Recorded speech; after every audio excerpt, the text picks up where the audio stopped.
Okay. I'm assuming I might miss a couple people. So, for example, if you are 1,000 plus and you hit the graduation button like in the next 24 hours, then I might have missed you. And then if you could let me know about that, then I'll cover you hopefully, what would it be? Tomorrow, on tomorrow's, usually the Under 1,000 show. We got a lot, dude. We got a lot going on over here. So let's start at the top and let's read what Toshan has to say.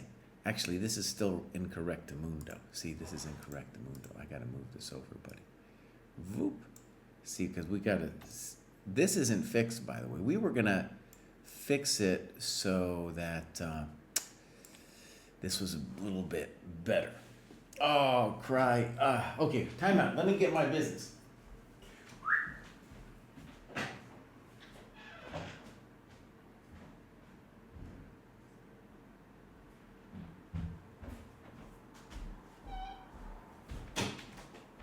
Okay. I just have, the UI is constantly getting improved.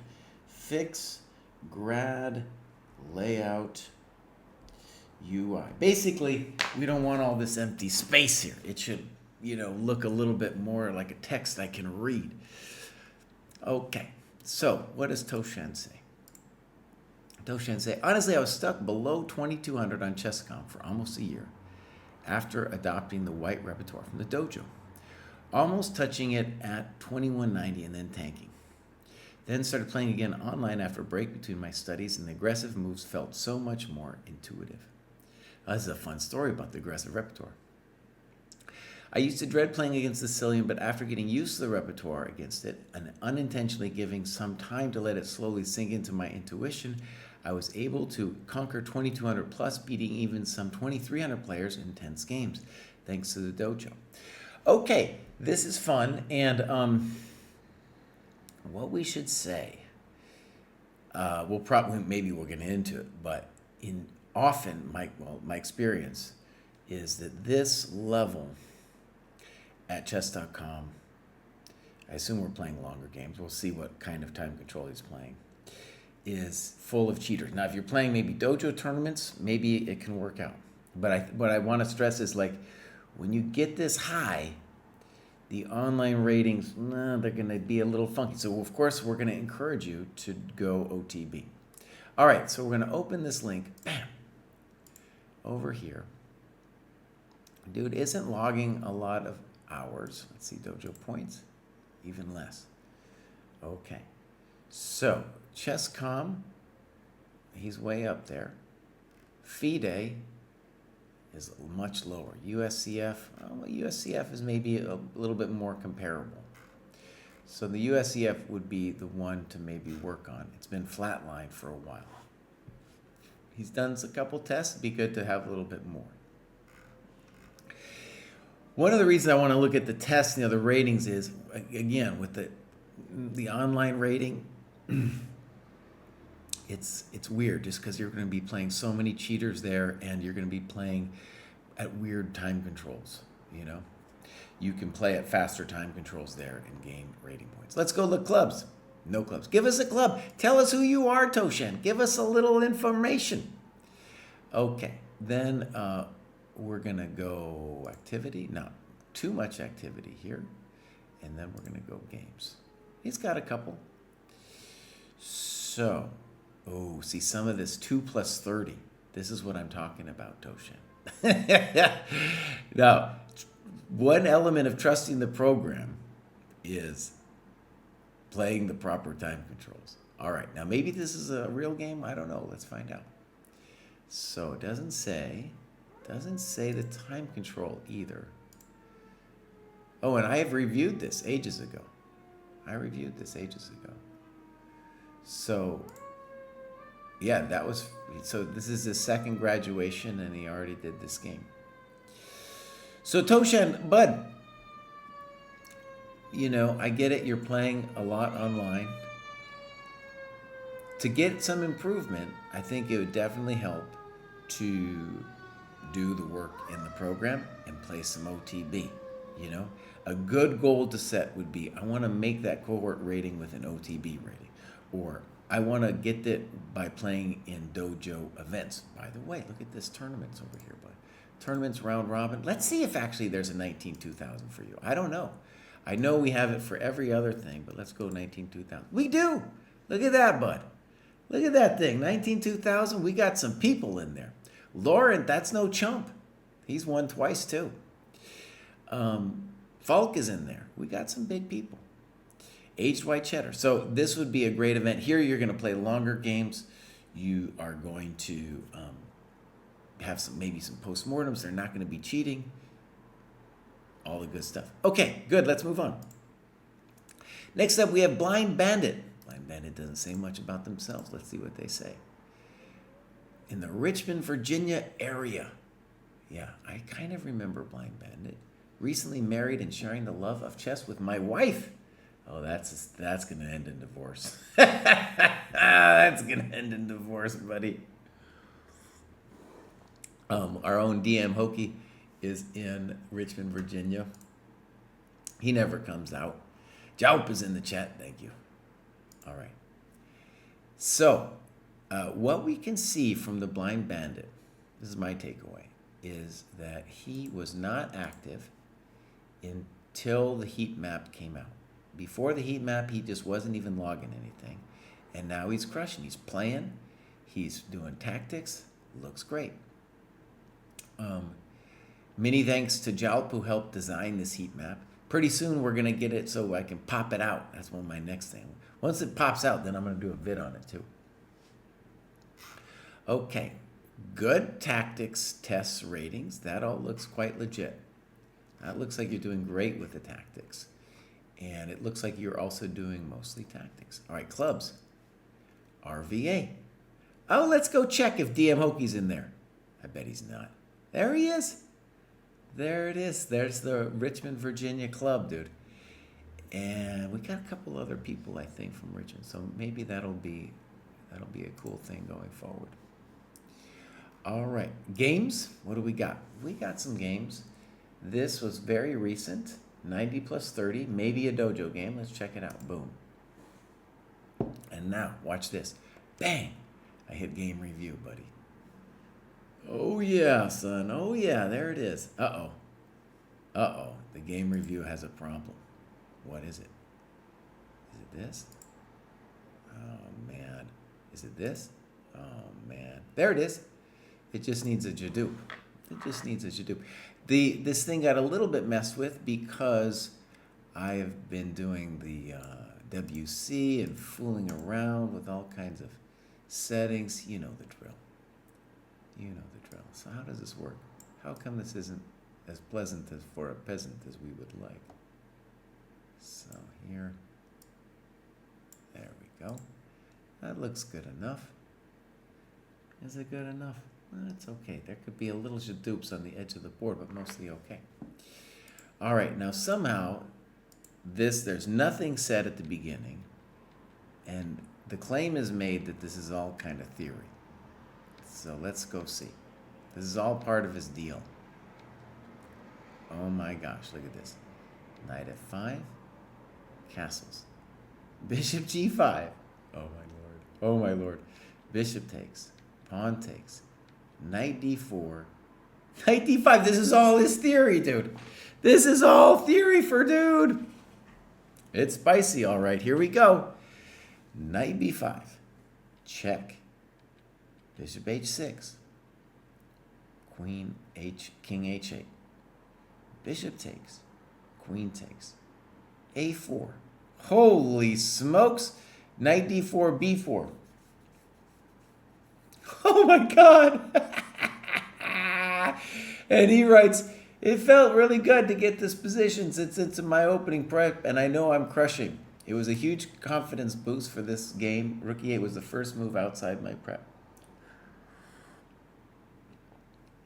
No, Soren. The deal is Thursday is Thanksgiving, and so it'll be impossible for me to do it then. And also, the next couple weeks, I think, are going to be, the schedules might get mixed up because we're doing WC commentary every morning, very bright and early. The boys actually start at much late. They're on the West Coast and I'm on the East Coast, so I get up at 4 and they're staying up until 1.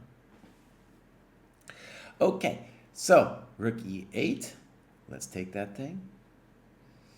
And I guess the question could be, do we feel we are completely winning or do we feel it's just a clear advantage?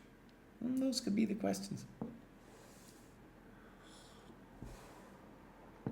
Okay, so that's got to be okay. Queen h6, rook e1, good. I played this move before I had a concrete plan to face. This was to, oh, he's talking about the next move. So rook g8, and right, it looks like things go bad here. Now, something we do have is we have a time graph. Watch with this epic, oh gosh, look at this thing, buddy. Look at this time graph, the shame. The shame, my friends. Look at that thing, dude. Nobody's thinking at all, man. So, for example, okay, so let's go back to the game. We go back. Isn't this stream thing nice? We get this beautiful position. You think for 7 minutes here. Now, you've got a ton of time at this point. At this point, you have more time than you started with. And so 7 minutes is totally appropriate. Okay? This is fine. And here you get a little funky now with c3. Also, if you decide you don't like this move, c3, then you need to tell us what you think a better move would be, right? Yeah. One, let's call it piece of sage advice that I have for you, is that you should be trying to trade the rook. And so trading the rook might be a thing here. Okay, so c3, you don't like. I'm not sure it's wrong.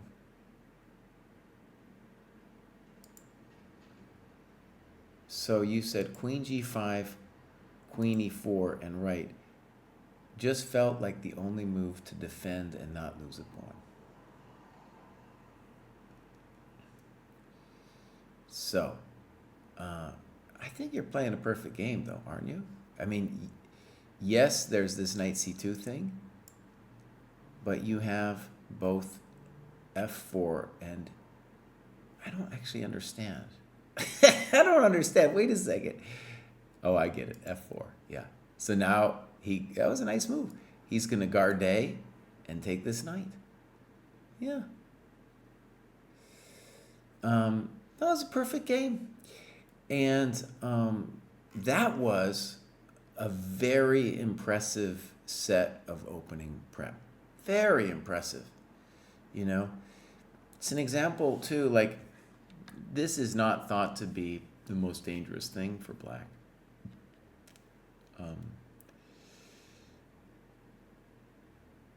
Yeah, and even here I have questions of like, doesn't knight e5 followed by d4, isn't that supposed to be an advantage for white? I don't know. But in any case, they follow this whole amazing thing out where your opponent wasn't thinking too much.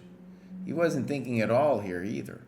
He was thinking maybe he was just winning or something. And then this horrible computer-driven trap is found. Yeah. Okay, good. Good. We all win a couple with big-time computer variations. It doesn't always happen. But when it does, yeah, it's very satisfying. Okay, beautiful, beautiful. So, yeah, I could, if I really want, I could. We have the thing in beta. I could log into the beta. Maybe I'll log into the beta and you guys can see it. So 1 second, please. Let me get that open. No, I want beta. beta sign in. Just a moment.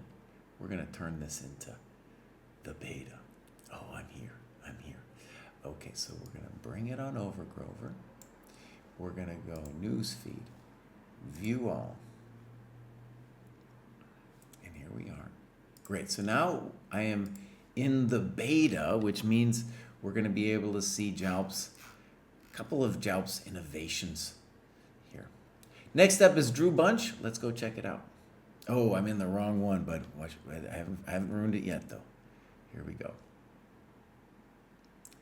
Next up is Drew Bunch. Bang.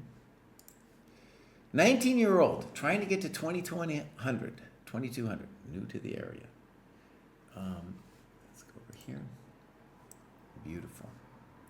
So, we don't have much points going on. He's played a little bit, done some tactics. We're going to give him a follow. And his USCF, which he's using is great, is not actually there yet. It's not there to 1575. Sometimes people hit 1600 here and they're like, I got it, but actually it's not quite there. His chess comp, though, look at that, way up compared to the USCF. Okay, and he's done some tactics tests, has done well. Okay, great. So this is Drew Bunch. Yeah, I predict great things, actually, from Drew Bunch, as long as he starts following this program. Let's see if he's got some clubs. Seattle meetup. Nice, dude. Look at that, 16 people. And this is what I'm saying about these clubs, man. People start meeting up and do sparring exercises in real life, maybe do some training games in real life. It's going to get real. It's going to get real, my friends. Okay, so check this out. This is very sad because he hasn't done that much. But let's pop it out. He's just joined. How about that, boss? Actually, you can't quite see the whole thing when I pop it out. Yeah, because it's so huge. It's so huge. But I'll adjust it for the next person. All right, games. Nothing. All right, Drew, I get it. You just got here, bud. You just got here. Keep following this heat map. You will crush. Next up, we have a famous one, and that's Horsey Rampage. And Horsey writes, "Hi, Jesse. I mainly focus on the books and analyzing my games to see if my middle game plans were good enough. I'm slowly better with my attacks. I still don't find the best lines, but it's getting better. I'm going to take a look at Art of Attack books soon." Great. Okay. Bang. Look at Horsey Rampage. He's got 5 daughters. I've read that before, but each time I read it, it's like, oh, man. Oh, help me. Oh, help. All right, I want to move this over just a touch here. So I move. I expand. I want to see everything. There we go. So great. And Horsey Rampage. Let's see if it's different where the hours worked. It's similar. So Horsey Rampage is an example of somebody who probably isn't logging all of their stuff. Okay. Enter dojo at 1350 rapid with the 1600 goal. Now at 1625, asking myself, what is the next goal? 1800? 2000? Okay, these are great questions. And you can see Horsey Rampage. How does he do it with 6 daughters? How does he do it, buddy? How is Horsey Rampage pulling that off? Okay. So he had a bad experience with the checkmate test, hasn't done anything else. Not really playing, just ChessCom. Now, one of the things we'll say about Horsey Rampage is usually I yell at people to get them to play OTB. Nah, Horsey Rampage, I get it. You don't have a free weekend ever. Never, you know? So hopefully maybe we'll see the games. We're going to hope that you have maybe some OTB games that you can play, not OTB, but longer games you can play like in the dojo tournaments, maybe round robin or something like that. Let's pop it out for a second. I have a feeling I still won't capture everything, but still, just so you can see the beauty of this. And actually, in November, he doesn't have anything, so you're not missing anything when I don't have it all the way. It goes, this pop-out thing goes all the way across the screen, so there's no way I could possibly grab it. But beautiful, right? Look at that thing. Look at that thing. All right. Games. Oh, we got all kinds of games. Some 30-20s, and we would want a little bit longer than that, right? This guy if anybody's going to get a pass, it's Horsey Rampage over here. All right, we're going to go. Actually, let me check the time first. So first, we'll just take a look at the time graph. Right? And well, we're going to say it's reasonable, especially it only went 30 moves. Right? Okay, now we'll go game review. And we'll get into it here.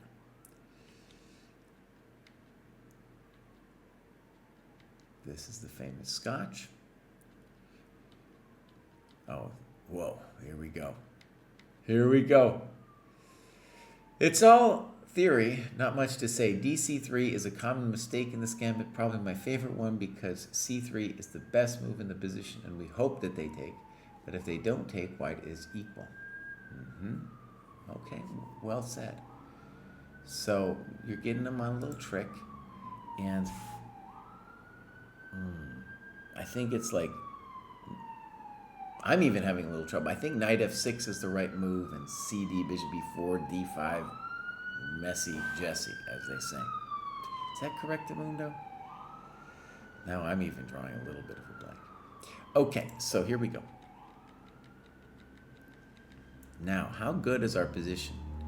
It's pretty good. Knight f6. And now you write queen d3. Not great, but it protects the e-pawn and gives c3 for the knight. Okay. And obviously, another move would be knight d2. And maybe inviting him in. I don't know how I feel about it yet. No, I don't want to let him in. I don't want him knight e4 at me. Okay, queen d3. Definitely mildly controversial. Good move. Knight e5. Should focus on finishing develop. An easy threat to manage, can grab with knight and play f4 if necessary. Well said. Okay, good. Good notes. Again, I encourage you to try to tell us what you think he should do. Is it bishop g4, bishop d7? How is it that he should at least try to fix the king? Right? Okay, knight e5. And it's a good example, too, of a player, well, I say this every show, they're going to give you time, right? They're going to give you time. Castles, bishop d7, and now you play f4, which I think I'm okay with. One thing that would be good, if I was going to like be your coach and I was going over this game with you, I kind of am, but you know what I mean, in real life. I would ask you what you see about the position, things you notice. And what I would hope you see is not just that the king is funky, but that we have opposite color bishops now, right? And that's important because if you get something going on the dark squares, then that's a great thing. If he gets something going on the light squares, that's good for him. And in particular, he should be dreaming about putting the king on f7 and saying, hey, that's a light square, I can deal with that. And f4, I just want you to be wary that once we play f4, we really want to be thinking about this bishop not getting blocked. Okay, but it's got to be okay.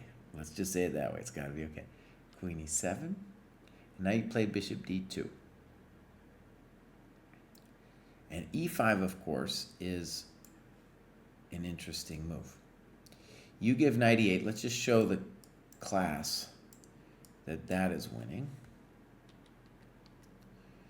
And in general, right, we want to open this up. So on knight e8, that's such a bad knight that we should consider this position very strongly. We have knight d5 here, and even now bishop d2, rook over. Now maybe when you play bishop d2, we're just saying, hey, I'm going to get it eventually anyway by bringing my rooks in. And that might well be true. That can't be wrong. By the way, I'll give you props. I was going to say you should give yourself props, but I'll give you props for really building your position. Because e5 was a fine move, but this is showing nice restraint. Everybody's in line. The king is hosed. Knight g4, nobody understands. So when you play these people, they're not going to feel the problem of their pieces, right? And they're going to go off on little adventures like this one. Yeah, a word I learned recently that I like is a cheapo merchant. That's what black is here. Hey, thinking cheapo merchant. h3, knight h6. Oh, God, at least knight f6, please. I don't know. And now you play queen b3. You probably, I'm assuming you can just play knight takes c7 as well.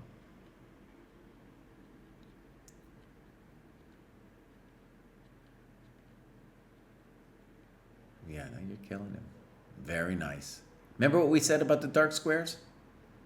Yeah. Oh, baby. Oh, he chooses death. He chooses death, dude. Oh, you better not come around looking for any of your daughters, buddy. You know what I mean? Huh? If you know what I mean. Okay. That was well done. So that was Horsey Rampage. And Horsey Rampage is bringing it. Dude, with 6 daughters. People complain about, a lot of times Kostya, dude. Here, let me go back to this grad show button. Kostya will complain and be like, I don't have enough time. You don't understand. I have all these things I have to do. You know, and there he is, 32 years old, no kids. No kids! Horsey Rampage, boss, is bringing it over here. I remember being 32 and without having kids, dude. I was a billionaire of time. A billionaire of time. An absolute billionaire. Okay. Sushan, what's your question, bud? Somebody, Mahogi, somebody in chat said cheapo merchant. I'm sorry to say I forget these things quickly, but I will not forget cheapo merchant. Chess Punk has done a lot of work. Look at that, 156 points. Let's go check out Chess Punk.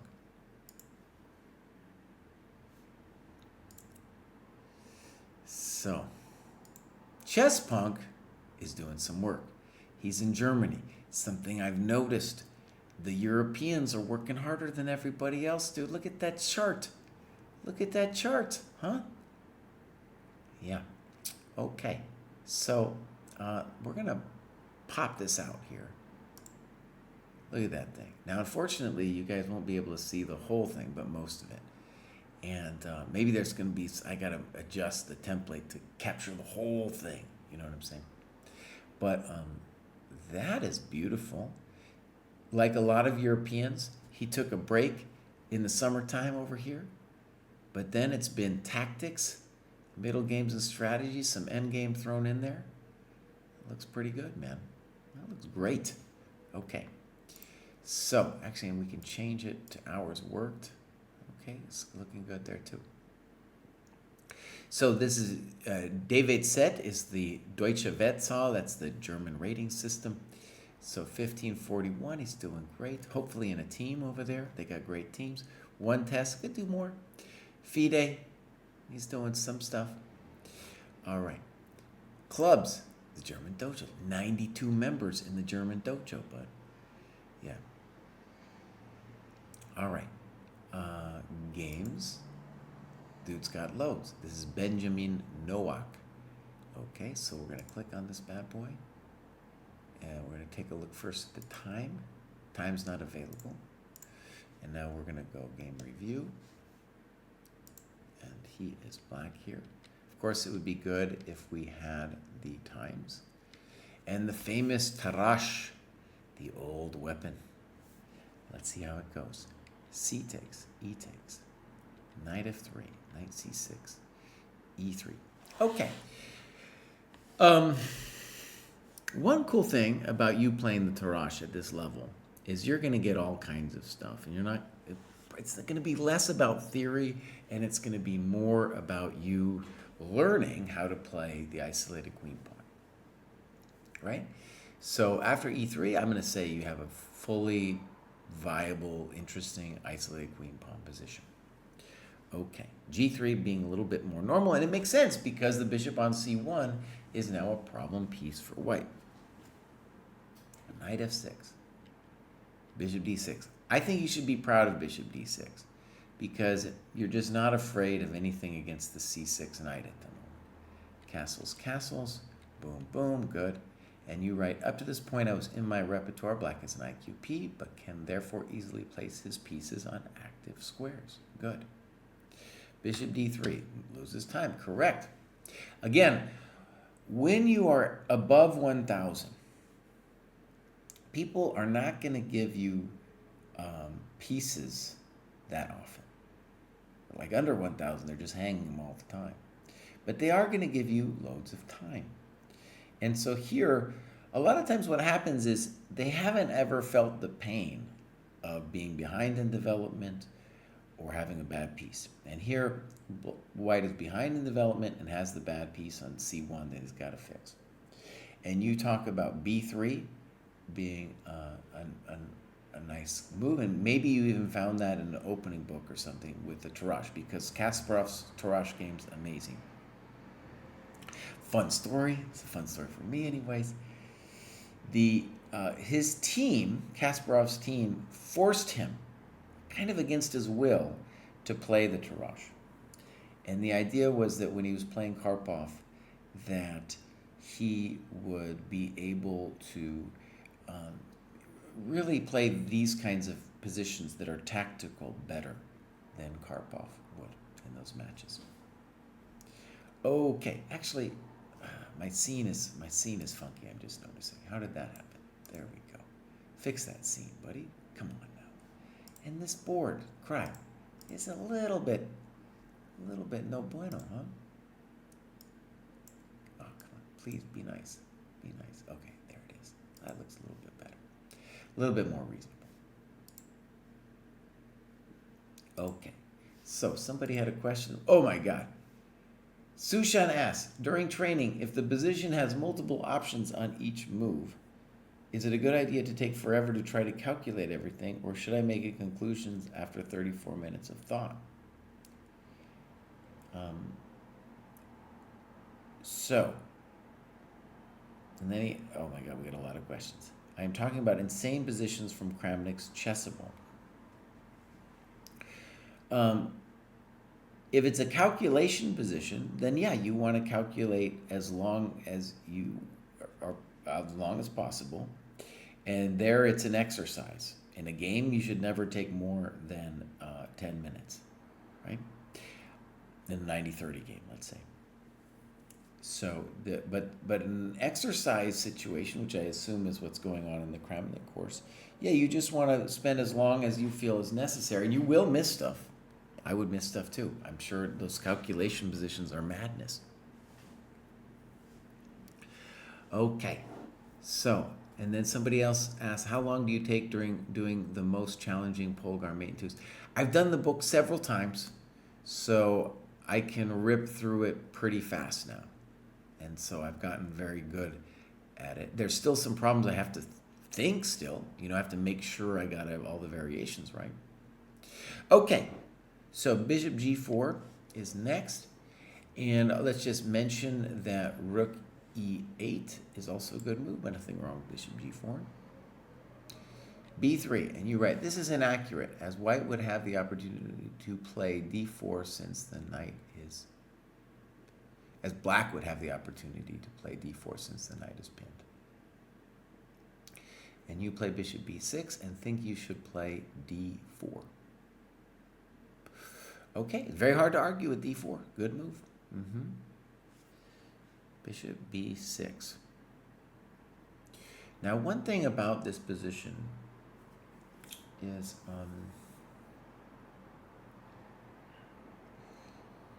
that it's not clear that bishop d6 is correct.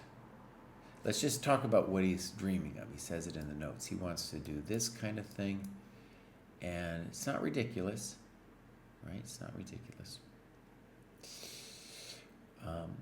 But he is going to need to, for example, it's going to take time. He's going to have to play a6 in this business too, because he's going to have to take away a b5 from the knight. The knight wants to play knight b5, especially after this, right? Okay. So here we go. Bishop b6, h3, and now he loses more time. Bishop e2.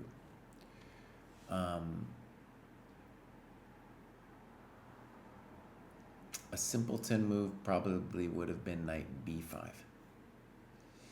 That way we will achieve knight d4 and we'll get our bishop b2 in. Anyways, he goes here, bishop e2. Bishop c7. He's he's obsessed. Now, this is inaccurate, bishop c7, because white now has knight b5. Right? And the knight wants to go there. Classic Nimzovich. We want to put the knight, redirect it toward the blockading square here. Oh, good question. The World Championship discount is here now. We have the World Championship discount, and in fact, let me see if I can get you guys that. That's very muy importante. So, boom. Okay. So, I'm hoping, I haven't done it myself yet, so maybe people in chat could go check it out if it works. This is a new thing we started. In general, we have a Black Friday deal, but we're calling it a World Championship deal. So this will be available throughout the World Championship. And all you got to do is use that code right there. WC24, I'm going to put in the chat. Bang. And you can use that code to get a 20% off on either the month or a year of the dojo. Sushan asks, what's the Sicilian of 1d4 where I have a strategic game with a potential better position in an endgame and can play for a win with black? King's Indian, but that's the typical combination. Okay, and Kostya has a nice King's Indian course on the site. So I don't like bishop a3 because the rook wants to go to e8 anyway. Rook e1. Do I comprende that? No. What would have been better? Knight b5. And now h6. Weird. In general, you're going to have to play a6 to stop this knight b5 business. Okay. Knight d4. And now you take. Okay. In general, I don't like this taking business. Right? I want you to play bishop g6. Keep the tension in the position. And Amaya, thank you for rating the stream. Hope you had a nice one. I'm kind of on exhaustion mode over here, Anamaya. I've been up since 4, but right now we're doing the Dojo Graduates. These are people who've graduated 100 points up from where they started. And we're just looking at some of their games and their work. So, right, when we're playing with the isolated pawn, we do not want to trade, right? Also here especially we don't, because we're going to be giving this f5 square to Mr. Knight. He takes that way. I don't really comprende that either. Why not take with the other knight to blockade the d4 square? Okay, good move. Rook c1, rook c8. And both players aren't understanding that this maneuver is what white wants. Now, here it's actually a blunder. And why? It's because this bishop went here and it shouldn't have been there, right? And so now we miss queen a5. Oh, man. It's like he finally does it, but it's wrong. He finally does it, but there's a tactical problem. Yeah. That's a bummer when that happens. Yeah, I don't see any way to save your soul after queen a5. Okay, so yeah, this is poor. By the way, I want to give you props for this move, bishop e5, because we see often in the isolated queen pawn positions that it's a nice maneuver just looking at the pawn, just looking. And here he's going to blow it with knight b5, and previously it would have been much stronger. So a6, he goes back. Bishop b8. Now notice he's obsessed with queen c7. Obsessed. Okay. Knight f3. There's a little bit of randomness here to these moves. Knight e4. And now you do queen a5.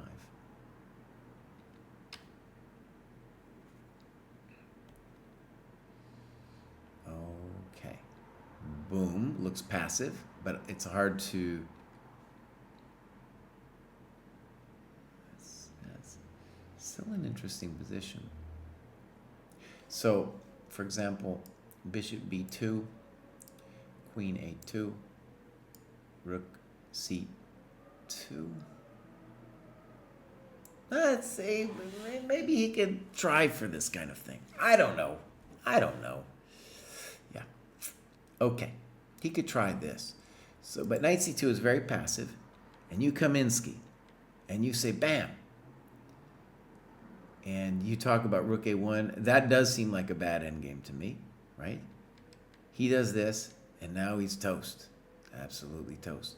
It would be great to know the times, the clock times, to see if he's thinking at all. Now he's just cooked.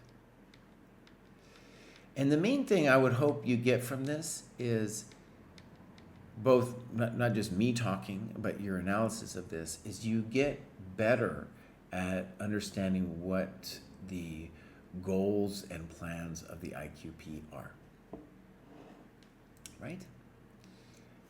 Okay, beautiful. So,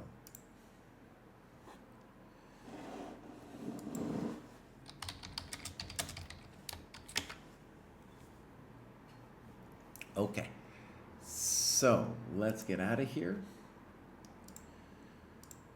And now, let's see, that was Chess Funk. Now we have Sambu, who we've had on change the scene, buddy, change the scene.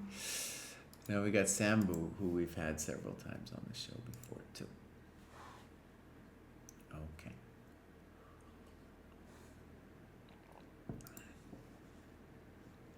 All right, here comes Sambu. Sambu's not logging too many things over here. Yeah, you can see he's not a convert.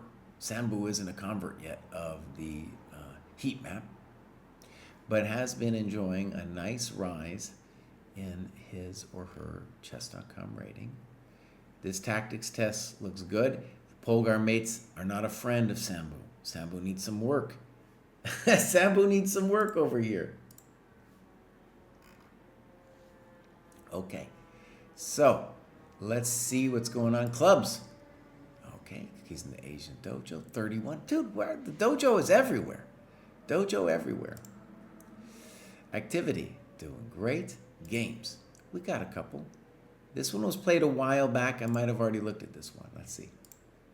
Yeah, I already looked at this one. So, Sambu, the goals, I think, for you are obvious. You want to do some annotations here and do some work, and then we can see it. Once you get addicted to the heat map, it will be amazing for your chess, Sambu. I'm going to put some stuff in there for me, too. All right, that's Sambu. Boom. Next up, we have Chess Aesthetic. And Chess Aesthetic says, "Hi, Jesse. I have watched every graduation stream ever, and finally, it's my turn. For better or worse, I hear your voice in my head." That's for worse. "When I'm playing chess more than I should say. Please review my most recent game, me versus them, my first mainline Sicilian game. Before you shame me, I confess to not logging my time. I have limited time for chess, so I mainly focus on playing long games and analyzing them, usually online within the dojo, and recently back at the local club. I have a coach who recommended I work on endgames, so I have started 100 endgames. I played the dojo aggressive repertoire for a long time, and now I'm moving to mainly mainlines." Okay? Stick with the dojo aggressive repertoire. "The richness of my middle game positions is both rewarding and terrifying.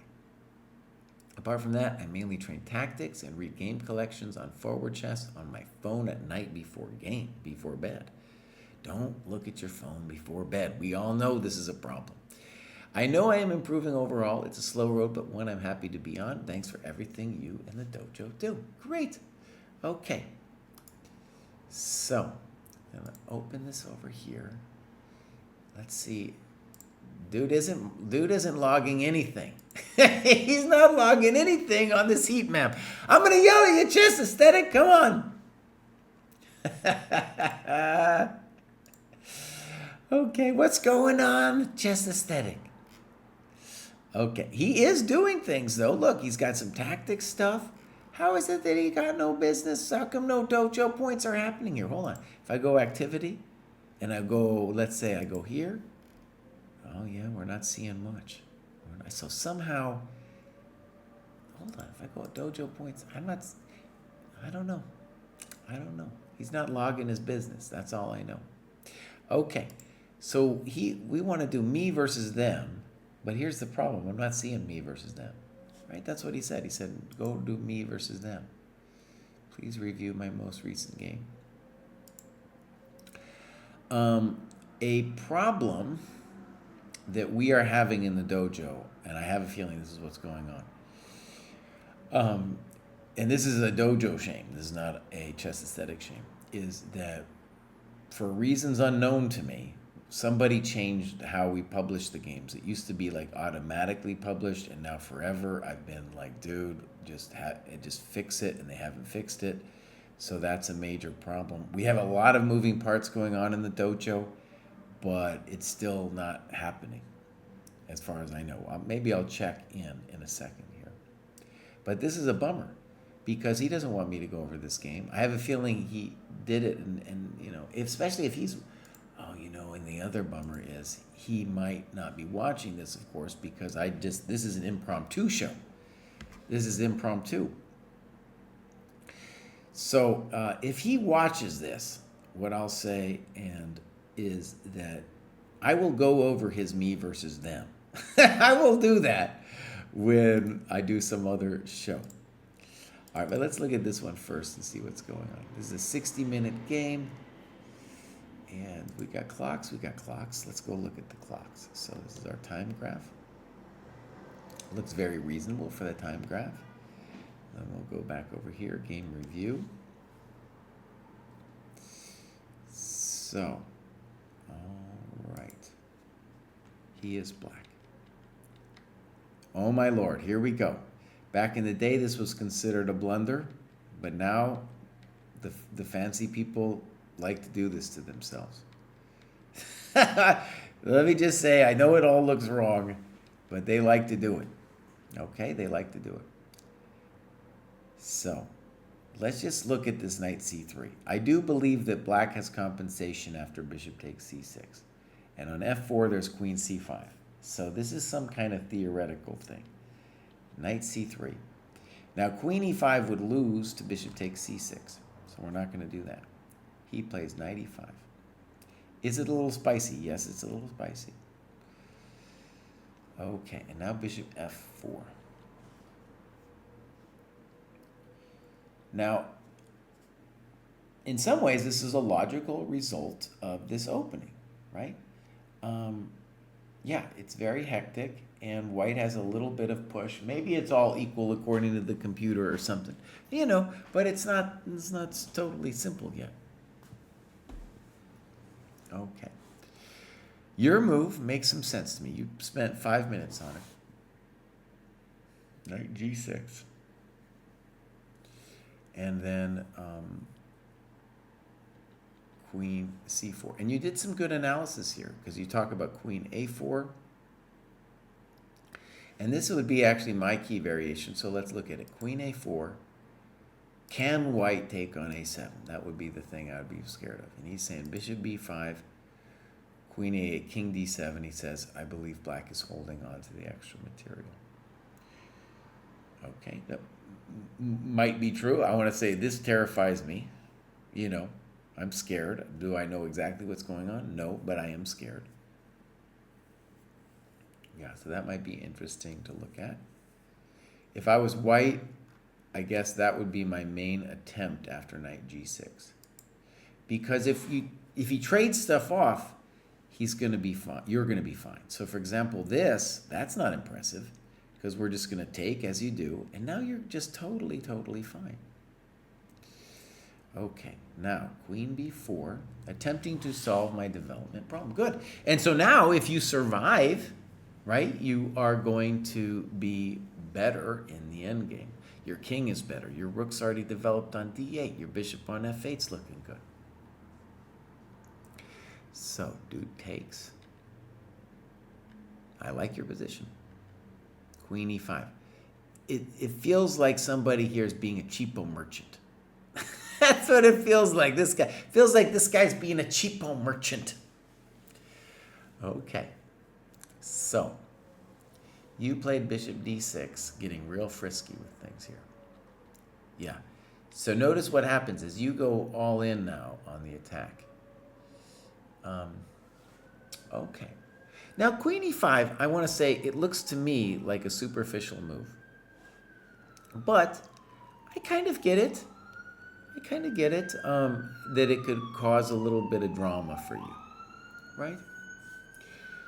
One thing to appreciate, let's say, is that your dreams here, I think, are mostly in an endgame, right?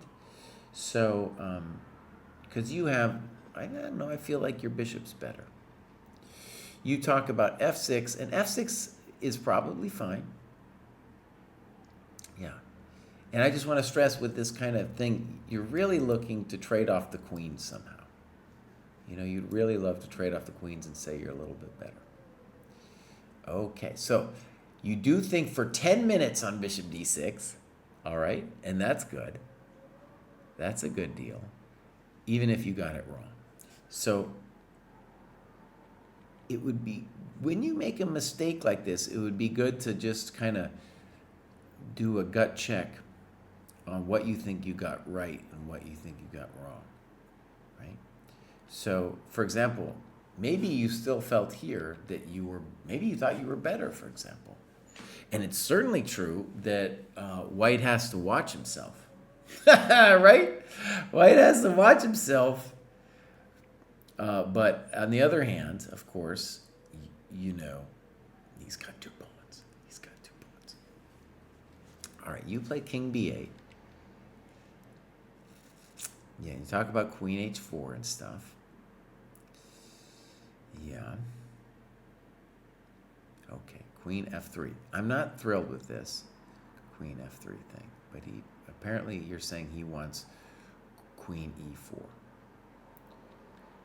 I feel like that's got to be okay. Okay, and now you played b6. And you were thinking if queen c5, he has queen d5. Okay.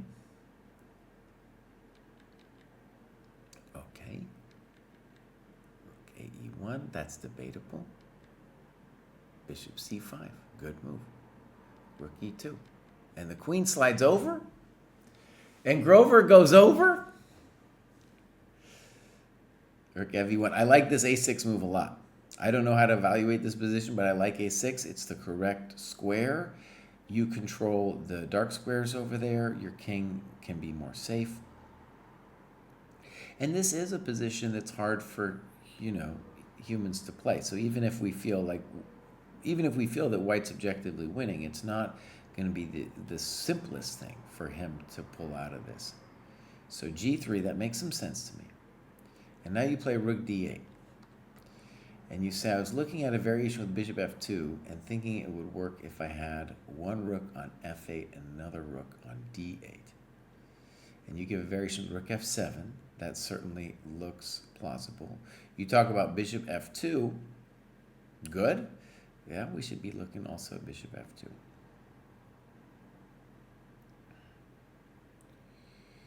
Yeah. All right, so... Right.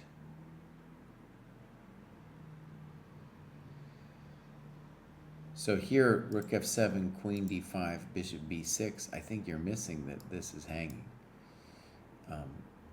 Yeah. So maybe we're just lost here. Okay, maybe we're just lost. Wouldn't surprise. Wouldn't surprise.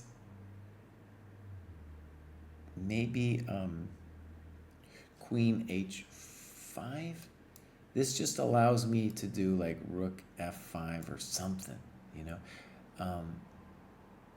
It's hard. It's a hard position. So rook d8, reasonable move. Queen f8. Okay. No, that's a good move. Dang, that's a good move. Dang. Dang. Dang. Now don't resign here though, Bows. Come on now. Play c5. Let the game continue. Both sides have barely any time. What are you doing? What are you doing? You play c5, the game goes on. The game goes on, my friend. It goes on and on and on and on and on.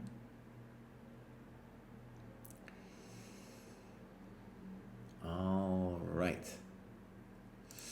Cool. Milora says that the code works, and so that's cool. That is cool. So let me just repeat it here. We got WC24. You type that in. When you sign up, you get a discount. Type that in. Become a member. Join the dojo today. All right. Good job. And again, I will go over your me versus them game. I have a feeling you thought it was published and it probably wasn't. Technically. That's our fault. That's on the dojo. Okay. So, in fact, I'm going to write that down. Game publishing.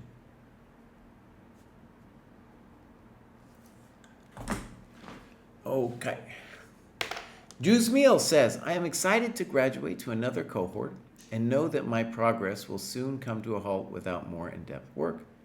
I've looked at some of the annotated games at higher cohorts, and the thought process that goes into their games are impressive. I look forward to the challenge. Okay, Juice Meal, great. I'm going to open this link. Boom. Waiting. Here we go. And Juice Meal, this is the second one. And we're going to look at the heat map in a second. Oh, Juice failed miserably with the tactics test. Juice, something went wrong over there with the tactics test, buddy. What happened? What happened? Okay. And so, like a lot of people doing better in the ChessCom than the OTB, and a lot of that might just be, that your OTB hasn't caught up to where your ChessCom, like you've gained 100 points over here pretty recently. Okay, let's just say clubs real quick. Jasmeel, tell us a little bit about yourself, buddy, where you are, maybe join a local club, that way we would see like, oh, he's in Seattle or wherever. Now we're going to click this out. Bam! Oh, look at that thing. Now, when you see this here, you can't really see as much as you'd like to see, right? So, that's a bummer. In any case, you can see that once the heat map started, that Juzmil, oh, he's been crushing it, dude. Absolutely crushing it. The heat map is helping people's habits.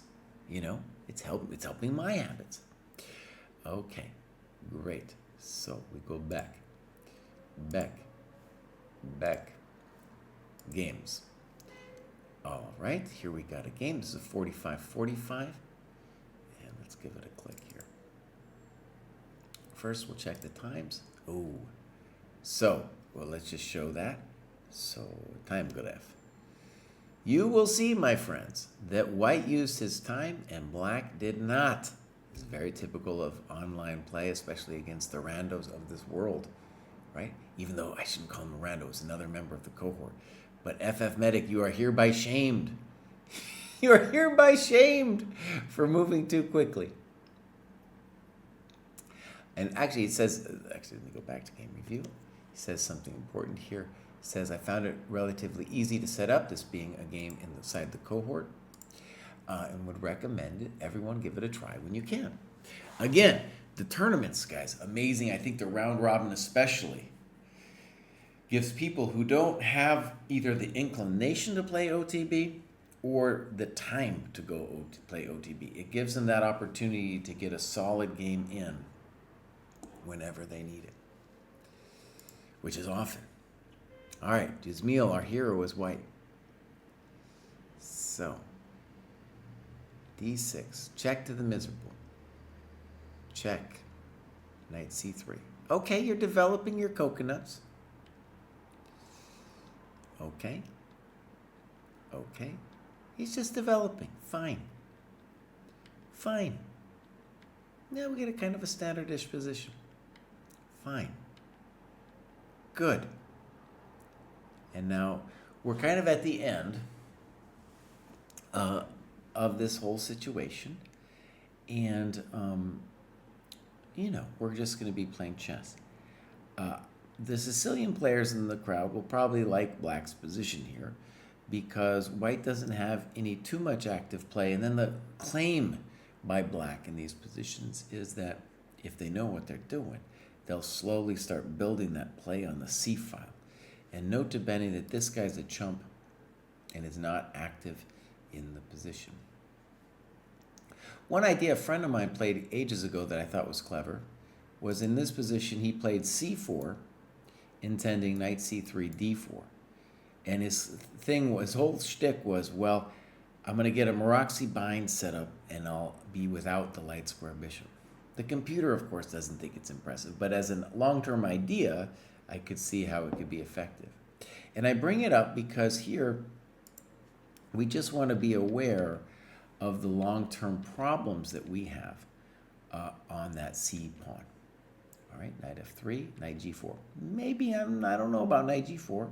You say no trades, I get it. And then go here, okay? Knight e5, knight e5, f4, okay. What I like about this is you are being active, and I don't think you're threatening anything right away. My question would be, what's happening after knight c4? But okay, he plays knight g6, and that encourages you to play f5, knight e5. Okay, very interesting position. And as someone who once suffered as a Sicilian player themselves, something I feel pretty confident is that when you got a knight on e5, it's very hard for you to actually get mated. And so if we're not getting mated, then Black has a simple plan of putting the queen somewhere on the c file, b5, b4, and making the pawn feel sad, right? And that points to the fact that in a lot of these positions, you kind of do. You need to mate the guy, you know? You need to mate the guy. Right. You got it, MD Knight. You're speaking the truth. Okay. So, B3, horrendous blunder, thinking for 18 minutes. Now, actually, here's an interesting thing. In my experience, both playing myself and playing against other people, when you tank for 18 minutes, first of all, it's too long. And usually your mind is spinning and you're doing something incredibly dumb, just because your mind is spun so much that it's lost track of reality. And here, of course, we're hanging the knight on c3. Black thinks for 4 minutes and trusts you. But okay, let me just go back. So the reason I brought it up, though, is an interesting thing, is Gukesh, dude, that guy will tank, and he'll still be thinking, though. He will oftentimes tank and actually come up with a very quality move. And so I just want to stress, usually for immortals, when we tank, be careful following that Gukesh, be careful. Okay, so queen c6, he blunders in a row. A lot of times we trust our opponents. Bishop b2, bishop f6, queen d2. Okay, snip snap. And then you go for it with rook takes f6. Now you say it's all a little bit too late, but if that's true, well, you should tell us what you think you should do here, right? One thing I want you to really feel, by the way, maybe you did feel it, but I just want to point it out back here. Your problem, and this is kind of the dream of these Sicilian Scheveningen structures, is that your knight is toast. So it's the pawn that's getting nailed, and your knight has no squares really to go to. So when you do come to a position like this, you want to find a way to try to move. Now, I don't know if you can. I have no idea if you can. You got your own problems, right? But as an example, knight e2. So if queen c2, we'll play knight d4. I don't know if that's enough. Just an idea. If queen e4, then knight d4. Probably not enough. But you see, it's not like we're completely desperate here. And that's what you kind of go for. And again, you're not going to crush him here because his knight's so strong. Personally, I liked rook f8 better than knight g6. And now rook f1.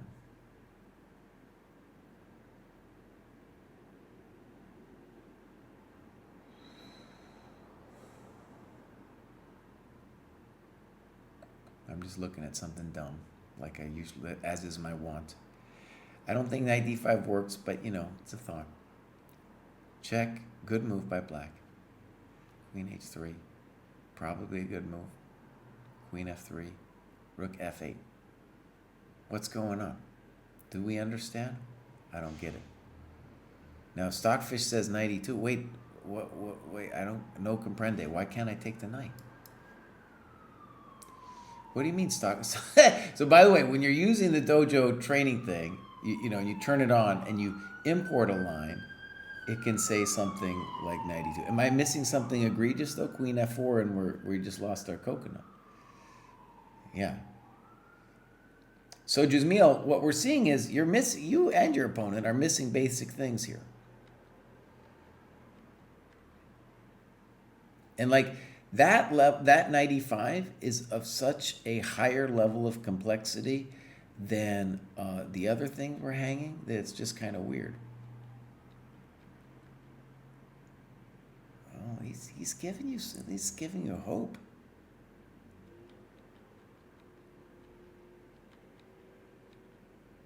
Mate. This was another example of my timidity. I feel like this has nothing to do with timidity. This is with you trusting your opponent and hanging stuff. Right? Hanging things, not taking the free things. Come on, son. Come on. All right, let's keep moving on. Next up, we have Teal Panda. Teal Panda says, started using the dojo recently. Blib up, thank you for subscribing. As well as playing over the board, I am still in the process of establishing my first rapid rating or my first FIDE rating. Currently looking how to incorporate more slow games in my schedule. Great. Let me recommend, oh, crap, get the scene, but let me recommend the dojo tournaments, man. Dojo tournaments. Round robin especially, Blib. It would be fantastic for you, Teal. I was going to say Blib up because he just subscribed for Blib up too. Now you can see here that Teal Panda just joined recently, and he's played a game but hasn't annotated one, so we might not see a game yet. Did one tactics test, conforms to the rating. Clubs, nope. Games, nope. That's okay. You just joined. Mr. Panda. Okay, so congratulations. Hope to see you more. And this is looking like a good start for the heat map. Someone wrote me a novel. Look at this novel. I think Jepara is in the chat. I feel I saw Jepara earlier. Maybe he left after I insulted so many people. You don't know. Or I don't know. Anyways, Jepara says the following. Apologies in advance for this novel, but the dojo has been a complete revelation. My chess story is that I was stuck at 1100 forever until I read Best Lessons of a Chess Coach by Weirmetry, and then I immediately jumped to 1450-ish. I read Logical Chess Move by Move and some of Understanding Chess Move by John Nunn. Jeff Perez here and says subscribing, thank you. My rating stagnated and it got a bit worse while reading these last two, and I swapped out chess for other hobbies. That was 4 years ago.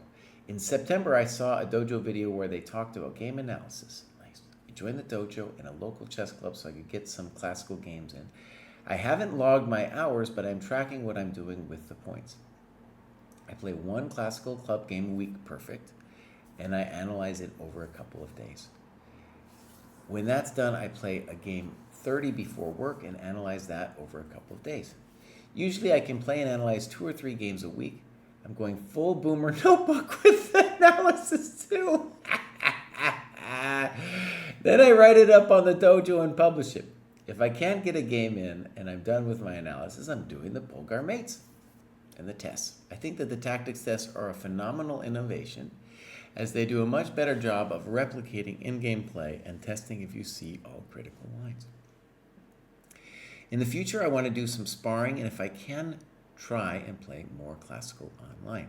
Just hit 1,500 in 2 months of work, and I've drawn 1 and won 9 of my last 10 online games. The 1400s on Chess.com are no match for the Boomer Notebook.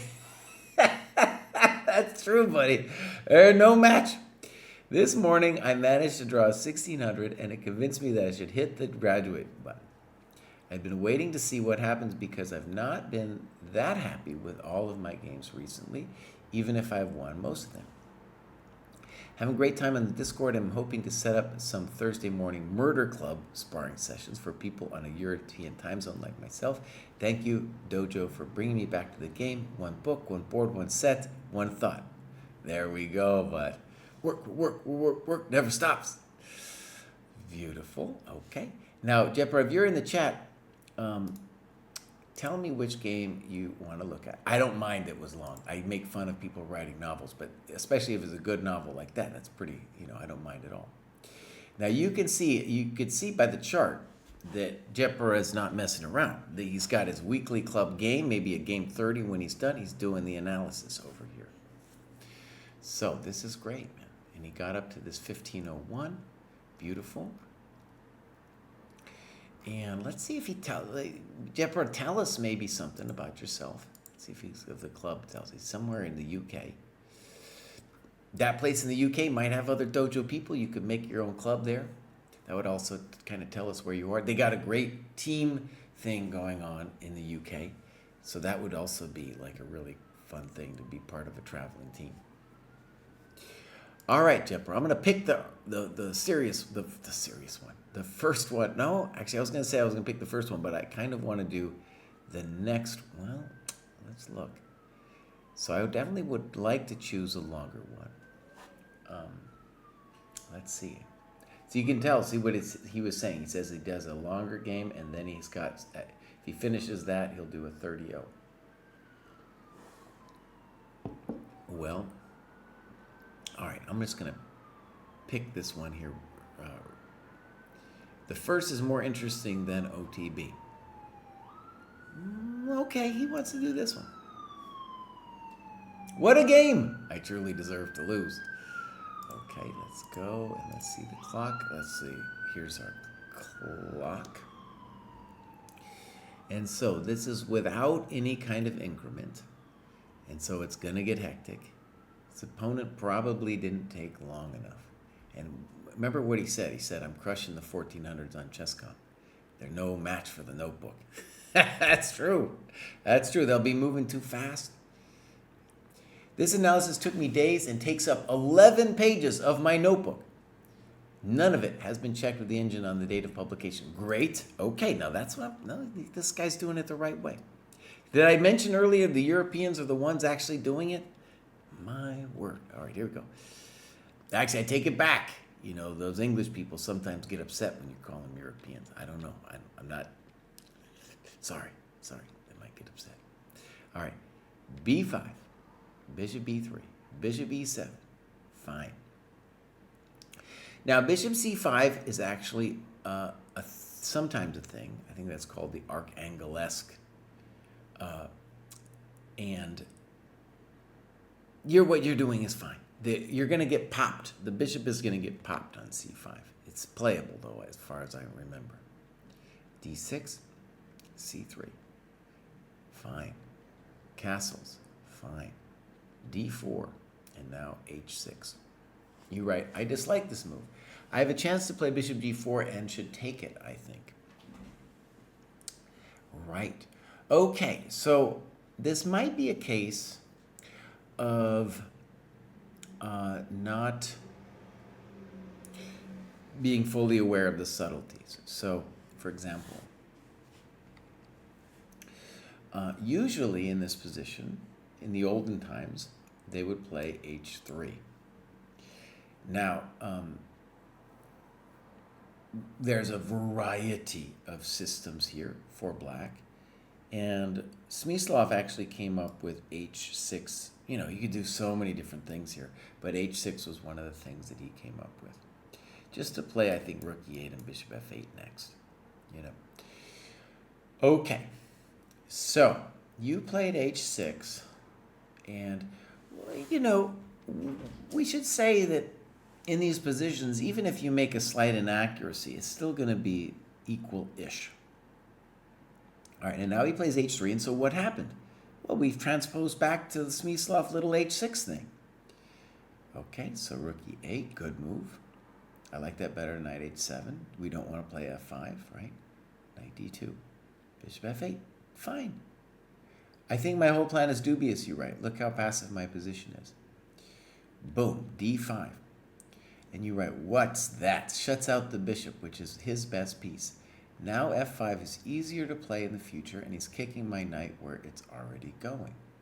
I feel like this must equalize the position. Okay. So, first of all, I think you're doing fine in this position.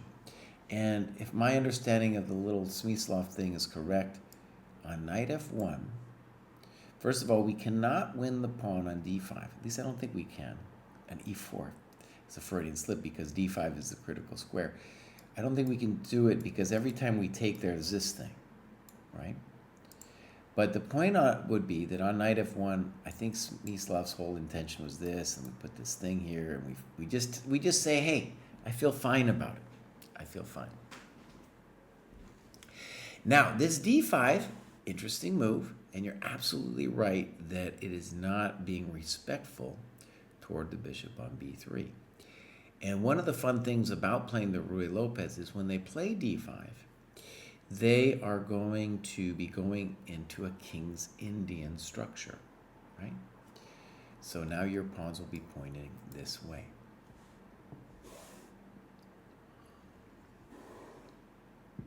Now, you go in for knight e7 to g6. Something I want to stress there, though, is that when you go to put the knight on g6, the bishop on f8 is a little sad. Because it's like, well, how am I going to get out, bud? How am I going to get out? It's probably playable. And I want to stress, even though it seems illogical, the move c6 should come to mind because then you'd be able to break it up.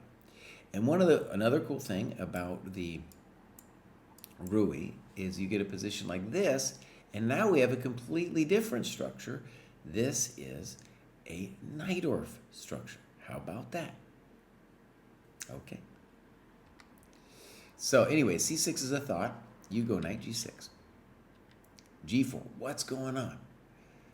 So yeah, these people, they're not thinking. They're not thinking. No puedo think. No puedo think over here. Okay, so you thought about knight g4. You thought about h5. And you ended up playing knight f4. And you write about knight f4. This is one of my least favorite candidate moves because it invites e5 after the bishop takes and the pawn recaptures. Okay, an interesting position. I want to say, very interesting. I think knight f4 is pretty good. And maybe it is the key question is how do we feel about the e5 thing? So let's look at your variations. You write e5. I think this is critical for white. I'm not certain it's winning, but it's very harmonious, and white's initiative is scary. Now, what's also scary, though, for him is by taking, now this knight is dominated, and when he plays e5, he's going to open up my business. Like my one bad piece is going to get free. Let's see how it goes. DE5, knight e5. And you write bishop, queen d6 and bishop d6. And you give this variation, bishop d6, knight c6, snip, snop, queen d7, and you say white is a little bit better. Maybe is hard for me to know, you know. Hard for me to exactly say who's better and why here. I might want to be black. Like I said, this one's hard to evaluate. Okay, so I think and how we evaluate this position will determine how we feel about knight f4. Now he takes and totally chumps his knight. It's not even about, I mean, yes, he's losing the e-pawn, but even worse, what is he doing? And this is when we play online. Remember the wise words. Remember his wise words. He said, the notebook crushes these chumps that I face online. Yeah, because they're not thinking. They're just moving. Okay, you talk about rook e4. It's hard for me to say knight e4 is bad. Good move. Knight d2.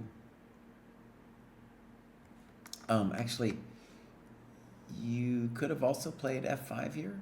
Yeah, you write about f5. Okay. So the thing that's a little sad to me is moving that bishop over there. I kind of wanted it on the other diagonal. Oh, man. Oh, no. Now we're just going back. Okay, you right here. Although up a pawn, I have terrible pieces. The position is fine if I can just develop quickly. But instead, I waste time moving my bishop around. Okay, good. Good. You're cognizant of the grief. Whoa. Bishop g7 is definitely better. Now look, you're up a pawn. You're doing great. But you have to finish, you know, getting your pieces coordinated. So your next two moves should be bishop. I think bishop d7 should be number one. And bishop g7 is fine too. Yeah. Here you're I mean, maybe it works, but just in general, it's not what we want to be doing. Okay, so this happens. Now I'm worried about our back rank and stuff. And amazing. So we have two games here where deep moves were played, but at the same time, people were missing the obvious stuff. He trusts you here. He trusts you. G5 played in 10 seconds. Can we just stop and say something obvious? If this guy could just slow down a little bit, well, maybe they would be a good player. Oh, buddy. He's not thinking at all. Bishop h3. Yeah, I would say you're winning now. Well, now bishop f5. Yeah. Okay, so one thing we just want you to know is it's not so much tactics. I won't necessarily call it tactics that you need work on. You need work on like square visualization, right? Because you're missing stuff. Your opponent is too, of course, right? But you're missing some basic stuff. The Polgar mates in two, I think, will be really helpful, just like really drill down, right? Still, you're winning this. Bishop f5 is better, but this is just clearly crushing him. And he's just like, I'm going to give you everything. Yeah, pawn takes also winning, but okay. Fine. No, we're just killing it. Okay. Rook d8, a little bit weird. And again, you see that c6 break. That c6 break you're going to see in other positions too. We talked about that.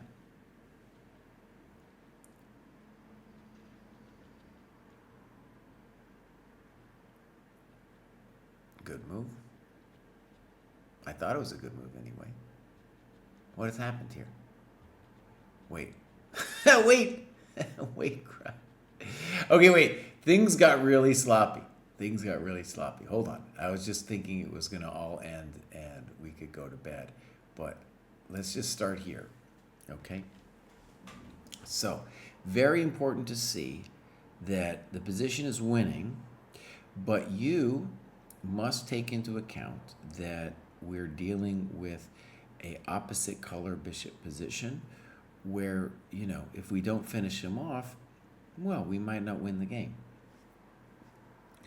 So, one rule of thumb, I talked about this earlier in the show, is you want to have an initiative on the dark squares. And that usually means if you can put your pawns in the light, then that's where you should go. So F3 for sure. You got other moves that are winning, but I just wanted to show this as an example. If we need to, we can play F5. Rook E6 won't be anything because of King F7. And it's just a monster. Oh, look at those pawns, buddy. And so the pawns control the light squares. Your bishop will then come around and control the dark squares. Absolutely crushing. Like Bone Crusher Smith. We're going to put the bishop like on E5 or something. Oh, man. Death. And so instead what happens, you kind of piddle around here. And he gets some counterplay. I don't understand Rook D8. He's starting to nibble at you a little bit. And then this happens, and then we're blundering our business. Oh no! Oh no! So for example, we could at least play Rook E5 or something, so that if he takes, then we play G4. This is now, well, it should be drawing for white now. He's got to be a little careful. Like that isn't it, because here you could have played, Rook E3. But okay, Kraai. You got to stop because there wasn't time pressure. Let's just say the obvious, though. If your opponent had slowed down, he would have had a chance to draw this game. Instead, he's just moving super fast and getting chumped out. Look at this thing. Oh, buddy. Oh, buddy. What is happening? Okay, I'll stop. It was clearly a time scramble. In the end, it was Queen F3 mate. Polgar mate. Okay, genius. Let's continue. And now we'll go grad show. And what do we got here? We got 2 more for today.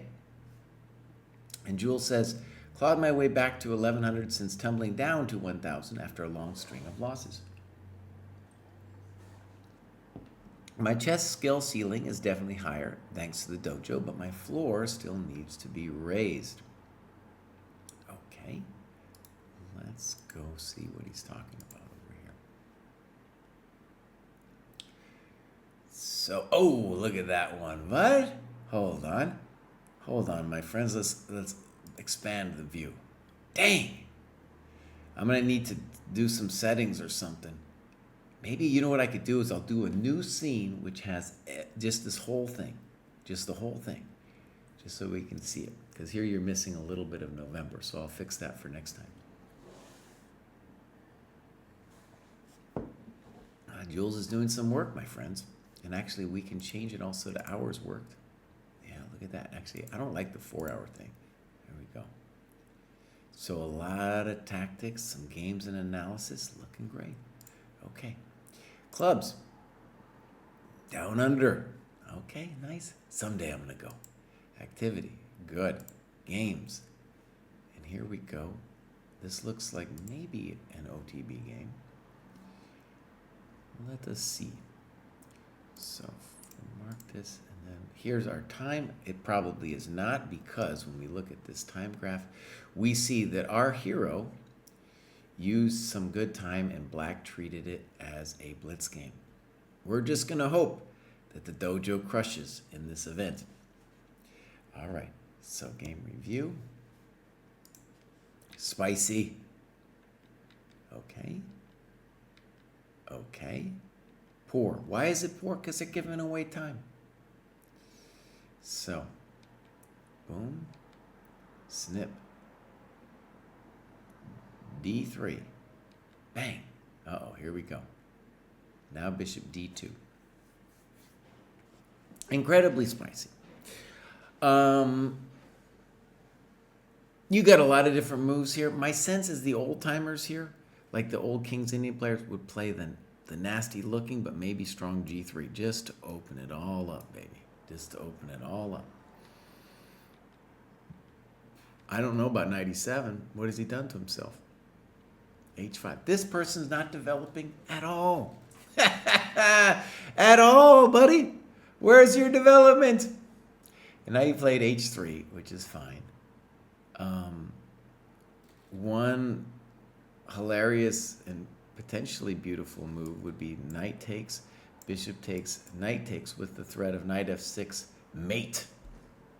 I don't know.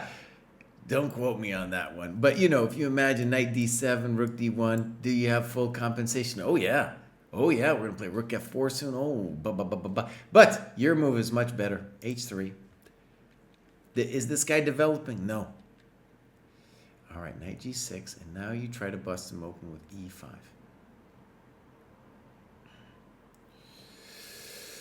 Whew, fun. Fun stuff. Okay.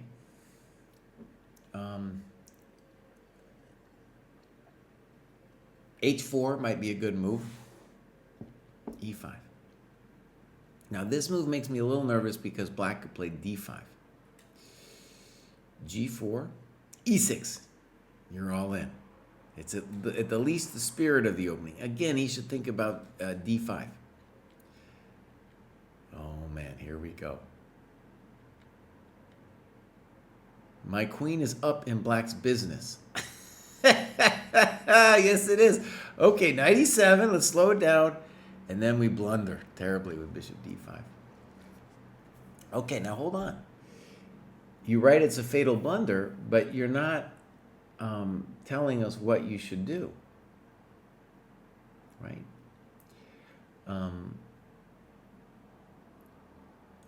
So, you say, I thought my bishop was safe.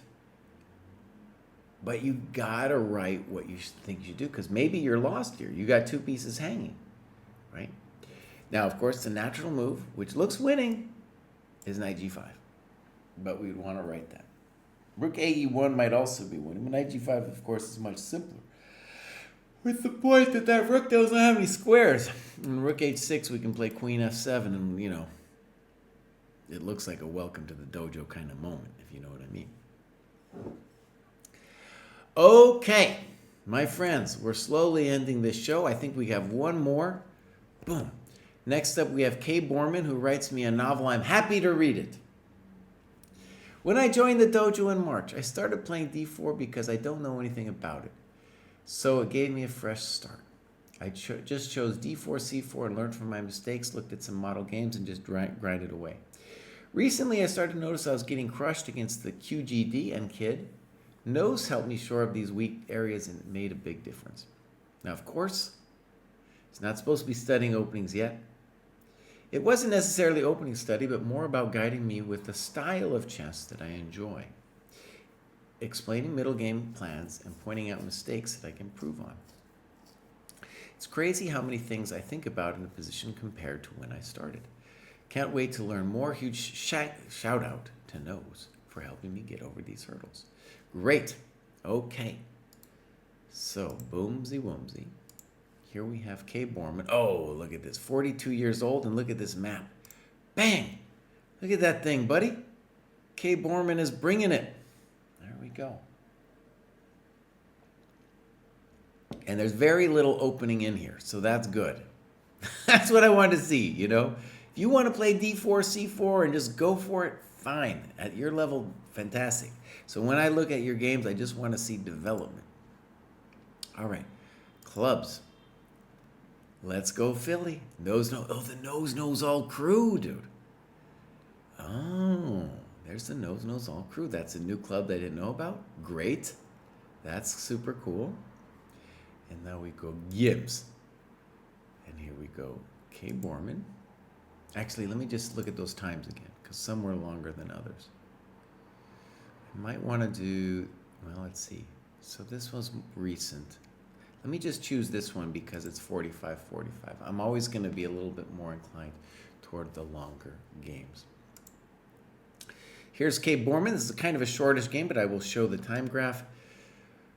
Well, if somebody lost, they did it too fast, didn't they? All right, game review. So, we get an Albin counter gambit. Here we go. So, boom, boom, boom. Fun. DE5.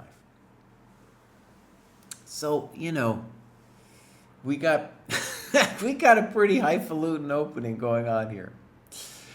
DE5. Now, by the way, if you just wanted to be a mellow jello, you could just play E3. All right, A3. There's a variety of moves here. G3 is usually thought of as the main one. A5 I don't like. That move doesn't seem right. Seems like black hasn't understood the opening. Bishop G4 or knight E7 seem correct. And now knight B2 and A4, and you give that an exclam. I don't believe that at all.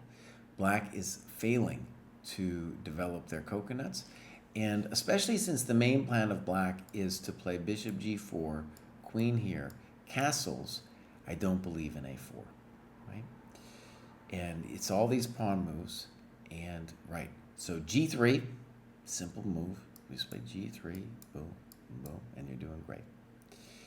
So, this I think is a mistake. And you write, I know bishop f5 is coming with tempo, but I can't leave the knight on d2 blocking in my bishop and queen, which already have limited space.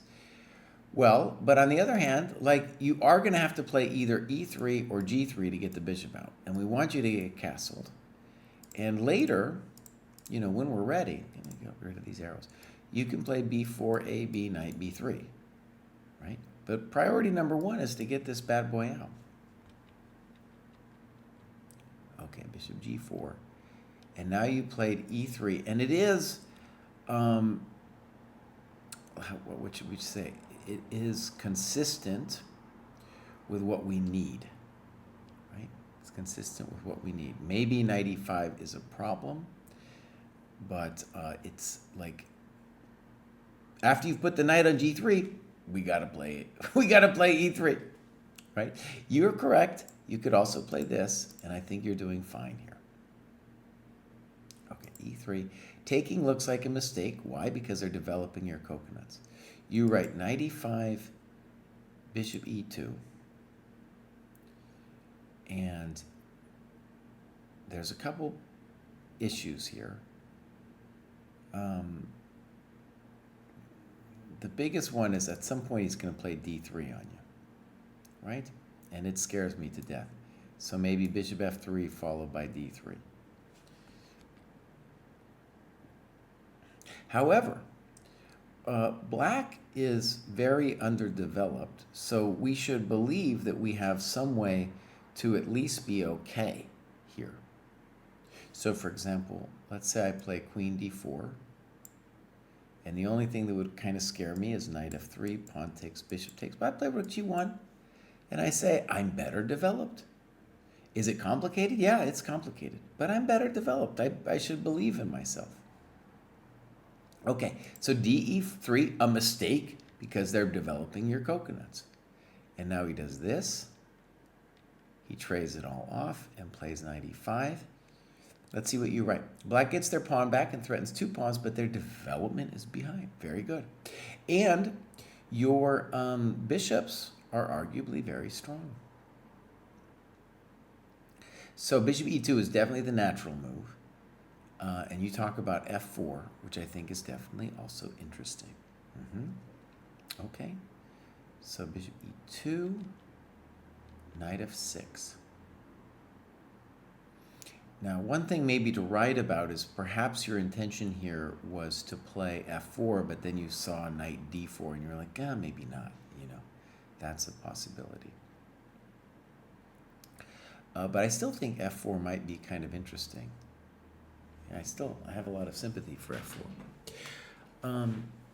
I have sympathy for rook g1 here too. Let's read what you write about castles. I was worried about leaving the king in the center, even with queens off the board. Black doesn't have any threats, and they're behind in development. Most importantly, even if I move the king and rook, they are connected. Okay. Honestly, your position's great, but we do want to convert to some other kind of advantage soon because of our development. And what Castles is telling me is that you are claiming that we're going to have enough time to hurt him on the e file.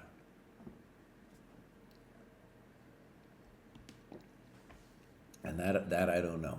I don't know if that's true. Okay, so castles. Bishop e7. It seems like he's just encouraging you to play knight f5. You do so. And now knight c6, blunder. And you talk about bishop f8 and so on. Bishop e7 is a real problem move. Yeah, that's a real problem. So we should think here about what else he could do. Probably simplest is something like knight d7 followed by castles. You know, maybe he could get away with rook d8 as well. But this isn't it with bishop e7 because, right, he's just created all kinds of drama for himself. Okay, knight c6, played fairly quickly, boom, and now he's in pain. And it's real pain. Notice that it's not even so much about the pawn, but the fact that his king is now toast, and your bishops have gained in scope, like the bishop going to h6 now. That wasn't it. Check to the miserable king. Check. Oh, this is bad news, huh? Boom, boom, boom, boom, and he just resigns. Okay, great game. Great game. Yeah, beautiful game.